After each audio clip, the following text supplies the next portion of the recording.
Welcome to Backstage with Richard Ridge.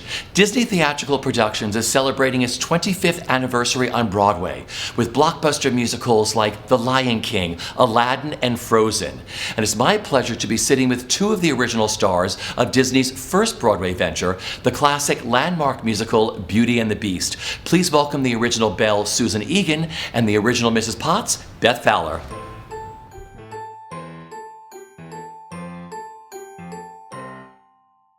I am so happy to be sitting with you two. I'm excited to be sitting with you. And we're such old buds. Yeah, totally. I've known all of you. It's about time we've done this. We were just talking. We've never done this. We've never done this before. And stuff, but we've never had it. Yeah. And I think I was telling you before we started, I remember going to the Palace Theater that morning when you met the press for the very first time, and there was about 60 camera crews and still photographers. Everybody was there for Disney's first. Isn't that Yeah. insane? It was news. Yeah, it wasn't just a show opening. It was an entirely new company coming into this. All the networks. Oh, yeah. And they brought you all through the doors, and you were like, wow, this is how it's done. Okay. You know, I want to ask both of you, this was the first Disney show on Broadway, which, you know, they created their own world. It was a landmark musical that changed the face of Broadway forever. What was it like being a part of that glorious first show of Beauty and the Beast? I think we had different experiences because Beth had been in so many Broadway shows and knew maybe how those worked. For me, it was my first show. I had no idea. And thank goodness had Beth and Gary and Terry to sort of like scoot me here. We were like family. Yeah, truly. Thing going on. Truly. I think for me, in retrospect, looking back, I love that Disney took some of the traditions of Broadway and ran with them, and then also thought completely outside of the box in other areas, and that has influenced how other producers now produce things.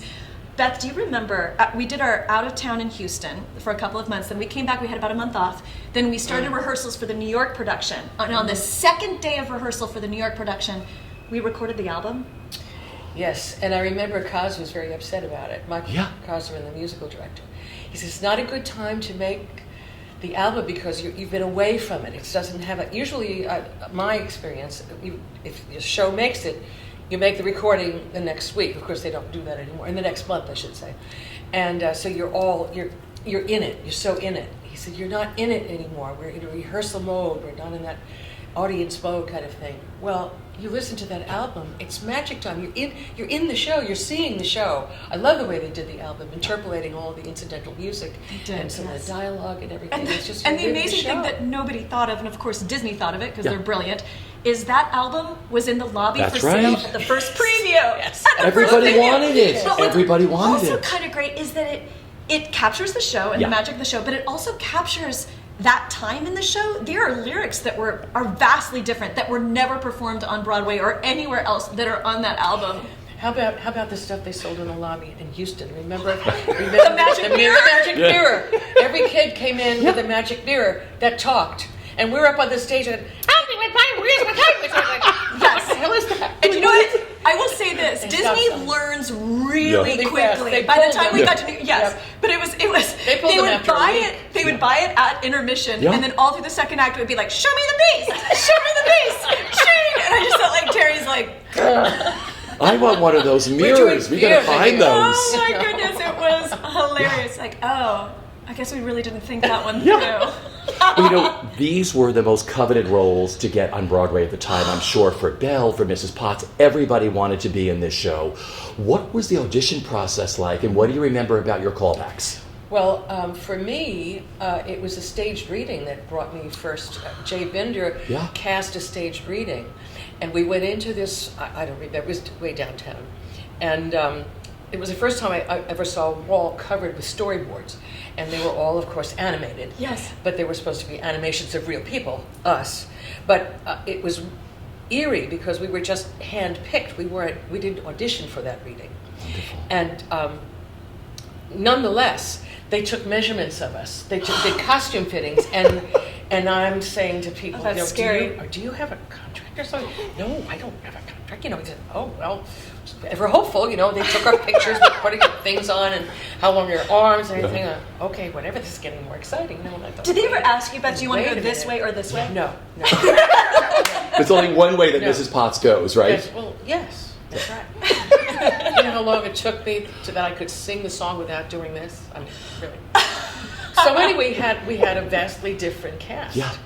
And so that was done, and it was, okay, that was nice. Now what? And then we went away. I don't remember how long it was. I was out in LA, I think, doing Sister Act 2 or something. And I had to fly home for an audition. And so I auditioned after Barbara Cook. You know, everybody wanted to be in it. That's why I'm saying, you're saying everybody wanted to be in it. Everybody wanted to be in it. Wow. And, but I did book it, obviously. But this one, I mean, every ingenue and every coast and Midwest, this kid got it. I was out on the road, and I think my first audition was their last day of auditions. They had been auditioning forever and a day. Yeah. And then and I got a callback, and the callback situation, I don't know if it was the same for you, Beth. It was 3 days in a row. The first day was working with the director, the musical director, the choreographer, Matt, Robin, Michael. Yeah. The second day, the last day was performing at the John Houseman Theater. Back in the day, and like 30 Disney executives. So those days I didn't really care about because I didn't know who those people were because I was nobody and ignorant. But day 2, I had to sing for Alan Menken. Ignorant. So day 2 was the Alan Menken day, and I remember walking in the room and seeing him behind the table, and I remember walking out of the room 5 minutes later. I have no idea what transpired in the room, but it got me to day 3. And day 3 I was there at 9 o'clock, and I stayed till 5 o'clock. And I read with everybody. I read with all the Beasts. I read with all the Gastons, including Richard White, who was Gaston in the movie, who was amazing. And then Burke Moses came in, and he was Gaston. Yeah. And so... Totally. I got a dozen red roses on opening night from Burke. Yeah. And a card that says, "The pleasure's yours." That's Gaston. So perfect. That is so well cast. So well cast. But you kept yourself very quiet in the corner. Weren't you reading a book at your final callback? Yeah, I was reading a book in the corner. Yeah. Didn't think about the parallel of that to Belle, but it was just there were so many girls in blue dresses and brown ponytails, and I just sat in the corner and I was reading a book. Incidentally, The Mists of Avalon, which is a King Arthur story, but whatever. I had not seen the movie. So that's right, I didn't know the parallels to that. Had not read a full script, only the sides that they had given us. But Jay Binder, like a year later, he's like, "I want to tell you a story." Every time I would come back to get another girl, I would see you in the corner reading this book, and I just knew, like, there's Belle. There she is. Go figure. I lucked out. I completely lucked out. And then to work with that cast of Broadway veterans, and I used to make fun of Terry though, because I would go to rehearsal. I'd get off at the 42nd Street subway, and they still had the original cast Cats poster in the subway, and it was Terry right in the middle as Tugger, and I'm like, haven't really traveled too far, have you? Like, kind of the same costume. All right, let's talk about this cast. I mean, you work with some of the most incredible people. Terrence Mann, Burke Moses, 2 people who we lost, of course. My dear friend, all of yours, Gary Beach, and Tom Bosley. And Tom, and Heath Lamberts. Yeah, I mean, what was it like working and sharing the stage with these people and learning it all together? Well, it's a good thing we had a long rehearsal period because we could get the laughs out of our system before we got on the stage. It was hard to look at those faces and not laugh. It was very satisfying, and it made the work easier because you knew when you hit the ball, it was going to land someplace. For sure. And it was magic time. It was magic time. Did you know some of them before? I'd never worked with any of them before. I knew Gary socially. No, I don't think I'd worked with anybody before. It's hard to imagine. I'm having to go back and totally. Because you had done a lot of shows, but it was just a remarkable cast. Everybody who was cast in the show was absolutely perfect. We had been cast in Beauty and the Beast, but before rehearsals started, the summer before, I did South Pacific with Gary as Luther Billis, and I was Nellie, and that was it. That was where the relationship started, because that Nellie-Luther relationship is really similar to the Belle Lumiere, and he really... all puns aside, he really was the light of our show. Yeah. He just, Disney was figuring out its way with things, and Gary could roll with the punches and bring everybody along with it. Like, just look at it. Everything was joy with him. Yes. He would take me out front, and we'd look at the lines around the corner. He's like, "You can stay as long as you want. Like, this is magic." And I don't know that I would have recognized in the moment I would appreciate it years later, but I can honestly say I appreciated it in the moment, and it was because of Beth and Gary, who truly were like, you know, maternal advice and no nonsense, and Gary just hilarity. And I was the no nonsense. yes, but Beth taught me how to take a bow at the end of the show. I was mortified by the bows at the end of the show because they were so grandiose, and I'm in this giant, amazing Anne Holdward Tony Award winning dress, and the music is swelling with this orchestra, and I was just mortified, and I wanted to take like a pratfall during rehearsals, and Beth took me aside. We were sharing a dressing room in Houston, and she said, and I love it to this day. She's like, "How dare you?" I go, "I'm just so embarrassed." And she says, "No, no, no, no. You have had 2.5 hours to say something to that audience, and this is their chance to say something to you. You bow like every little girl in that audience wants you to bow in that dress. You take your time. You make it big. You be it." And the great thing about it is that she taught me that it really wasn't about me. Yeah. It was about them. Yes, and courtesy, so that courtesy. it's courtesy. That's right. It's respect for the audience. So bad. And because it's you. That's right. And it took the onus off of me and allowed me to take the bow in the way that it's meant to be taken. And it was just a million lessons like that over 3 years from the masters. Well, you learned from the best. I did. Talking about the costumes, Tony Award winner Anne Holdward. These were such iconic. Nearly killed us. Yeah, well, let's talk about this. I mean, okay, so you were measured at your original reading, so you knew what you were going to get it. So, like, the first time you got, like, put these iconic outfits on, like... Which took a half an hour. Which they say, you know, the terminology is they're going to build the costumes. Well, in our case, they literally built them with hammers and nails. Yes. Yes. Gary, I said, "Geez, Gary, how are you managing? You're running up and down." I said, "What is it like?" He said, "Well, just picture 2 big Hormel hams on fire, and you got it." Is that Gary or what? I never forgot that one. Over time, they adjusted. But the first and second incarnations of those costumes were really, really rough on everybody. Yes. They were gorgeous. You know, they got Gary's down to, I think, 5 pounds each, Yeah. but they started at like 12 to 15. The crazy thing about Gary that blew me away was his timing. Yeah. He had these butane tanks, and only we could hear it up close, but you would hear kick, kick, kick, kick, kick. So there would be like a kick, kick, kick, kick for the lighter. Yeah. And the flames were oftentimes the punch to the joke. Yeah. But he would have to time it so that the flames hit. So he would have to pre-hit while he's doing the setup so that it was kind of brilliant. You shouldn't break things. They have to think it's magic. I'm sorry. This is all Disney our magic. technique, darling. I think when Disney first started out, they felt like audiences would feel betrayed if we did not look like the movie. Terry and I shot a commercial 6 months before we started rehearsal, and I remember the conversation they had in how high of lifts to put Terry in, and I was in flats, so that our silhouettes would be the exact ratio of the movie poster. I think that's where the prosthetics came from. They wanted us to look like these animated characters, and then they lost the heart that, of course, the movie has. And so in order, ironically, to regain the heart of it, they had to distance us from the look of the film. And then Disney learned it in one show, because while it was too late to redesign Beauty and the Beast, Lion King, of course, went a whole nother direction with Julie Taymor. And audiences certainly don't feel betrayed. No. They can love the movie and love the musical. They give you permission, yeah. Yeah.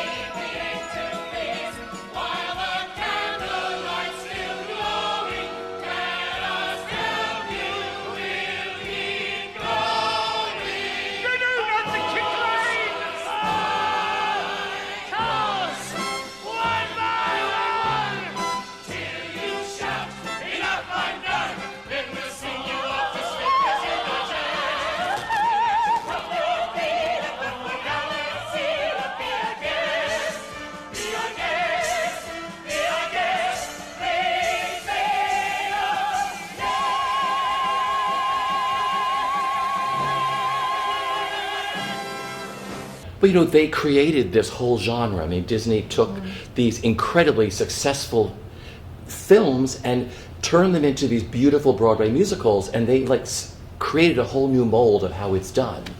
And Literally. I think, and resurrected, I think Disney with these, by taking their own source material and musicalizing it, they resurrected Broadway in a lot of ways. When I moved here in the early 90s, people were saying, well, it's got like 10 years left, good luck. But because of Disney's success with Beauty and Lion King and everything after, Universal came in and DreamWorks came in, and now all these different places are taking their source material and putting it up on stage. They all learn from Disney. Sees it as a community. They see it as a community, and the city is a community, and the world is a community, and they treat it like that. And they come in like a blockbuster, and we got a lot of resentment from that as a production, and there was a lot of Disney bashing actually, and it was very unpleasant and very unkind. Because they were resentful. Everything was status quo. They didn't want that disturbed. And there was like the new kid on the block and throwing their weight around and fix up theaters and all that sort of thing. And they were doing it for the good of the community, for the good of the street, for the good of the theater. And it's so helped that Jeffrey and Michael loved theater. And they were New York kids. They'd been brought up, going. I think Michael had minored in theater in college. And we were their pet project. They were there all the time. And now look, pet project, and now look. Yes. Let's talk about the glorious score. Alan Menken, Howard Ashman, Tim Rice. Talk about what it was like. Like the first time you learned these songs, you got to sing the most iconic song of all time with Beauty and the Beast. What was that like? I never tire of singing it. Yeah. I never tire. The perfect song. It's a perfect song. It's like the perfect Rodgers and Hart song. You don't get in the way. You just serve the song. It says so much. The lyric is so rich. And sometimes I've broken it down for people, and they don't think about it when they listen to it. But then when I bring the awareness to it, it's so rich, and the music serves what it's saying. And it's about love. It's every kind of love. Romantic love, filial love of friends, how love grows. It's all in this little tiny 2.5-minute song. It's perfect. I never tired of doing it.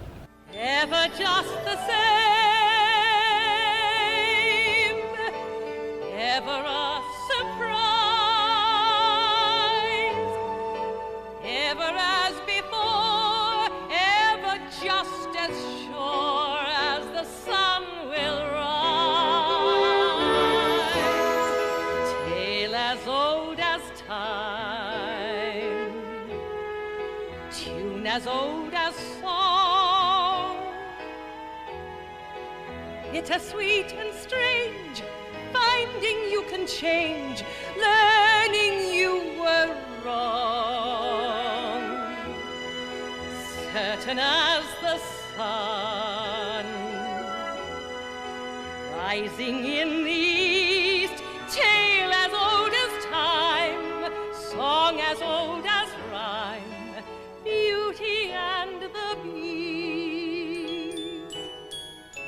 It's twofold. It was not having Howard there, and Linda Wolverton and Alan Menken being very conscious of that and bringing him into the process at every step, including lyrics that were in the trunk that they reinstated. And of course, people sometimes ask he was part of this. People ask for my favorite song, and it's Howard's song. It's Human Again. It's not a song I got to sing, but Terry and I sat up in that library and listened to it every single night, and that is what the show is about. To be human again, which is what Howard was feeling through his illness. It's the longing, the longing for it, the hope, the dare I hope, and the fact that it's in 3/4 and this rousing, like everything about it. It's just so stunning, and it had been written for the movie, but they felt the movie was maybe going to be a little too long for children, and of course now they've reinstated it into the movie. And then the other aspect I think is bringing in Tim Rice and what he brought to the table as well. Belle didn't have a solo in the film, so they gave her a solo of Home, and it's a beautiful song, and the lyrics lovely. And then Alan told me the evolution of that song. When Howard had passed away, Ellen Green asked him to write a song for Howard's memorial, and so Alan started writing "My Old Friend," spent a month on it, and went back to Ellen and said, "It's going to be 40 years before I can write a song about Howard. I just can't do it."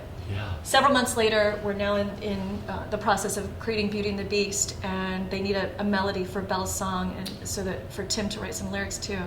And so as a tribute to Howard, he used that melody as like the homage to Howard, which is what I thought about every single night. Is this home? Is this where I should learn to be happy? Never dreamed that a home could be dark and cold. I was told every day in my childhood, even when we grow old, home will be where the heart is. Never a word so true. My heart's far, far away. Home is too. So then there were the fans. Everybody flew in from around the world to try to get a ticket to Beauty and the Beast. I remember that was like the only show anybody wanted to see on Broadway was Beauty and the Beast. Like when you saw the line around the corner with Gary, you couldn't steal a seat to Beauty and the Beast. Let's talk about the fans. Like favorite fan moment, or like when you came out in your dress or they saw you as Mrs. Potts, just the joy in that audience. What was that like? You know, okay, so this is dating us, but this is all pre-social media. There was no like selfies or anything like that, but we did have people at the stage door wanting pictures. But my favorite, of course, were all the little girls dressed up in the Belle dress from the Disney store. And there was one day when, you know, Terry's up in the West Wing with Lumiere and Cogsworth, and he's getting ready to dance, and you're coming out with Brian to sing Beauty and the Beast, and I'm revealed in this yellow dress and this yellow spotlight, which makes it even more yellow, and it's this gorgeous giant dress, and I come up, and it's this quiet moment, and a little girl, maybe 10 rows back, shouts out, "She looks just like me!" And we all stop, everybody, and that's what theater is. We're all sharing this space. All these strangers, all these people come together 8 shows a week to recite a bunch of words in a certain order. And everybody, the crew backstage, Terry, Gary, and Heath lost it. I lost it. I think there was a teacup shaken in the little, you know, and the audience. And we all just stopped, and it's like, well, that's why we're here. You're right. I look just like you. Yes. Can we talk about Papa's invention for a moment? Yes. I have a real issue with it. Because, you know, we had to make this transition from the movie, and Philippe was the horse in the film, and we didn't have Philippe. No. So we had to somehow get this invention to travel. The invention had to travel from our little abode to the fair. And so they had this mechanized, you know, vehicle that everybody was astounded that it could chop wood. And Terry and I were always like, but it's a car. It's a car. Is nobody impressed that he's invented a car? But it was like, oh, I can chop wood. That's amazing. And we're like, but it's a vehicle. And they haven't been invented yet. And they haven't been invented yet. Anyway. I didn't know that. I don't know. It's just little things. You know, you're there during 12-hour attack rehearsals, and I don't know why it took us like 2 months to figure out. It's a car. It was sort of like we had puppet wolves at the beginning. And we had these puppet wolves that would attack us. And I really remember when they were explaining to us, Terry Mann, who would just take care of me, you know, and he's like, they're explaining to us about the puppet. He's like, I'm going to get rid of the puppet wolves. By opening night, we won't have puppet wolves. And then on opening night, I'm like beating these puppet wolves, and he's standing in the wings ready to pounce. Like, I'm sorry, I didn't get to it in time. I'm like, all right. But by LA, we had, you know, people in wolf costumes.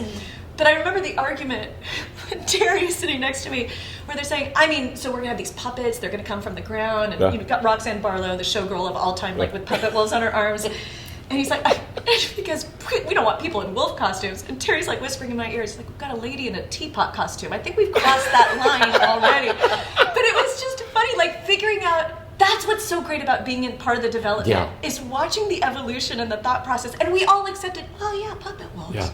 Oh yeah, no, we don't want people in wolf costumes. That would be ridiculous. And then we're like, well, why not have people in wolf costumes? Like, that's a better idea. What is not? So by LA, we had Jellicle Wolves in LA. So, you know, you both have these incredible careers. I mean, congratulations on all the success of Orange is the New Black.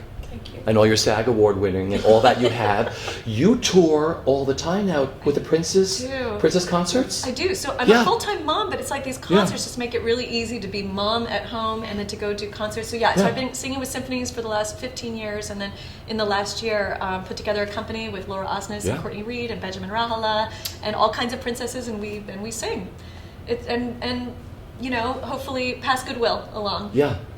It's the 25th anniversary, of course, of Beauty and the Beast, of Disney Theatrical Productions, which they have so many beautiful shows on Broadway. It all started with Beauty and the Beast. They have Lion King, Aladdin, Frozen. I mean, can you sum up like the best memory or what it all meant to you being a part of this show?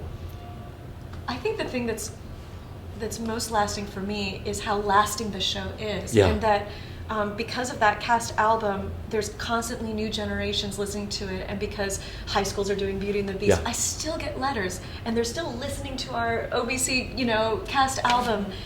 And then it's being a part of the Disney family is different than. Thank goodness I didn't go to that callback for Carousel. Thank goodness. Because this is amazing. And thank God for all of us. Oh, I mean, that you didn't. On the 20th anniversary of Beauty and the Beast opening, I took my children to see Aladdin and to see the next Disney princess, and for that to come full circle, and it's honestly, I am even more honored today to have been a part of it than ever. That feeling just grows. Beth, for you. It spoiled me. I mean, it really spoiled me. And I've done a little night music, a very beautiful show, but there was a feeling of as you say, this familial, and it came from the top, really. Michael and Jeffrey were so hands-on and so there and so supportive and egging on all the design people and moving them forward and having meetings all the time. They cared so much about it. They really spoiled us. And every show I did after that really had a lot to live up to. I had expectations sometimes that weren't met, but it was a wonderful, wonderful time. And God, the people, we had so much fun together. It was really... It was a silly, ridiculous, really unprofessional crazy. amount of fun. Really crazy. I love that. Really crazy. Well, that's a perfect way to close. I've had the time of my life sitting with the two of you. You have massive fan base at BroadwayWorld who have been obsessed with you from the very first day of Beauty and the Beast. So thank you for sharing this. They've been very good to us for a long the best. time. Tale as old as time, song as old as rhyme, Beauty and the Beast. Off to the cupboard with you now, Chip. Past your bedtime. Good night, love.